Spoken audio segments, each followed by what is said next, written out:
Warahmatullahi wabarakatuh. Perkenalkan saya Jerry Mardi dengan NIM 2411141004. Di sini kita akan belajar tentang aggregate planning.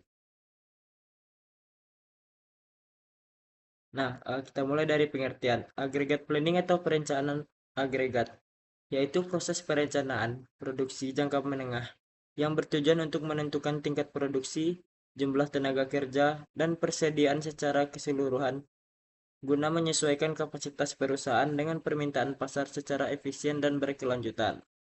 Nah, di sini kita sudah mendapatkan sebuah contoh kasus, yaitu dari PT Sentra Mekanindo Nusantara, yaitu sebuah perusahaan manufaktur yang bergerak di bidang produksi komponen mekanik untuk industri otomotif dan alat berat.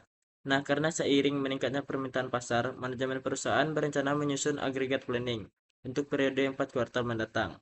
Perencanaan produksi dilakukan dengan mempertimbangkan beberapa alternatif, yaitu produksi reguler, lembur, dan subkontrak dengan tujuan utama memenuhi permintaan pasar secara optimal dengan total biaya produksi minimum. Nah, yang akan kita cari itu adalah total biaya produksi minimum, teman-teman.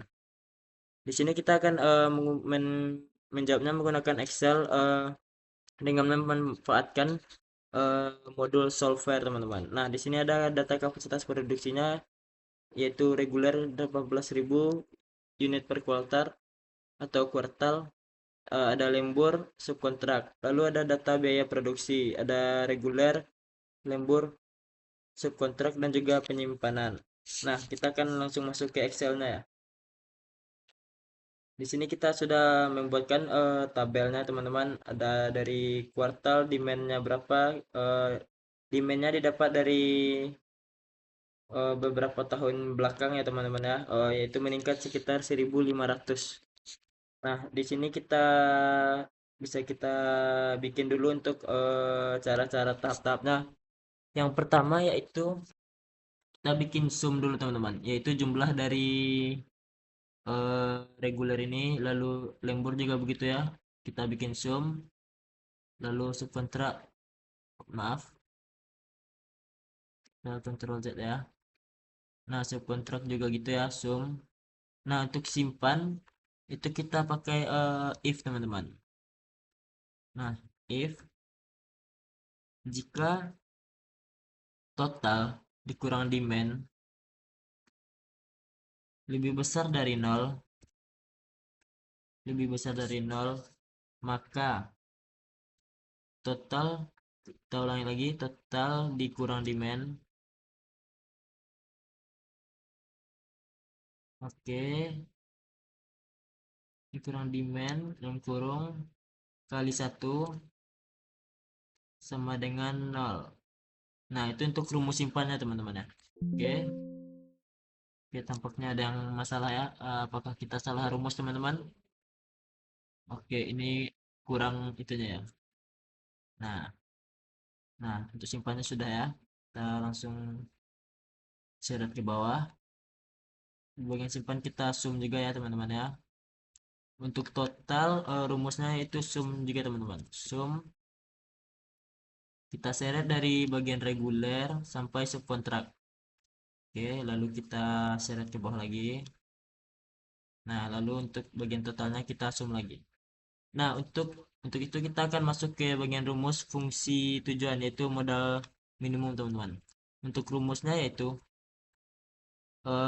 sum dari reguler itu dikalikan dengan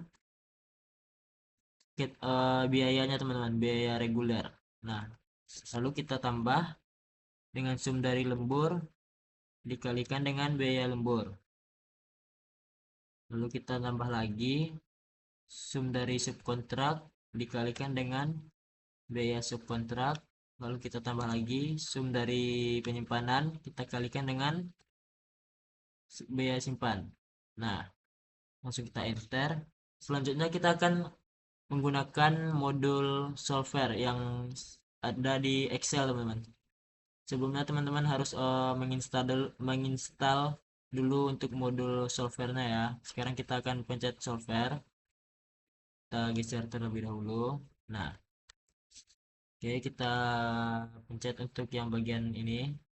fungsi modal minimum minimum, lalu kita pencet bagian minimum karena akan kita mencari modal minimumnya teman-teman. Lalu kita klik ini, lalu kita blok dari reguler sampai biaya simpan. Nah, setelah itu kita akan pilih add. Di sini kita akan blok reguler, lalu kita akan memasukkan sama dengan sesuaikan dengan ini teman-teman, yaitu di bagian kendala kapasitas produksi reguler. Untuk reguler sama dengan 18.000. Maaf, ini tampaknya naik satu langkah ya teman-teman ya. Charge-nya ini berderet untuk reguler 18.000. Nah, lalu kita add lagi. Untuk lembur kita blok juga. Lembur 4.500 ya teman-teman ya. Ininya kita samakan nih. Kecil dari sama dengan 4.500. Klik ini. Lalu kita add lagi. Begitupun dengan cup kontrak. Karena cup kontrak sama masih kecil dari sama dengan kita oke. Lalu yang terakhir yaitu demandnya kita sama dengankan dengan total teman-teman. Nah, di sini. Oke. Lalu kita tinggal klik OK. Lalu kita tinggal solve teman-teman. Nah, oke. Nah, sudah jadi teman-teman. Ini kita perbesar dulu. Perbesar ya. Kita nggak pakai kok 2,20 di belakang koma teman-teman. Kita hapus terlebih dahulu. Nah, udah. Jadi untuk fungsi tujuan untuk modal minimum dari perusahaan PT Sentra Mekanindo Nusantara untuk 4 kuartal ke depan yaitu 13.027.512 atau berapa ini ya? Ini 13 miliar. Oke, mungkin segitu ya teman-teman ya. Terima kasih buat yang sudah menonton. Semoga dapat dipahami untuk tutorialnya. Saya ucapkan terima kasih sekali lagi. Saya tutup dengan wabillahi taufik wa hidayah. Wassalamualaikum warahmatullahi wabarakatuh.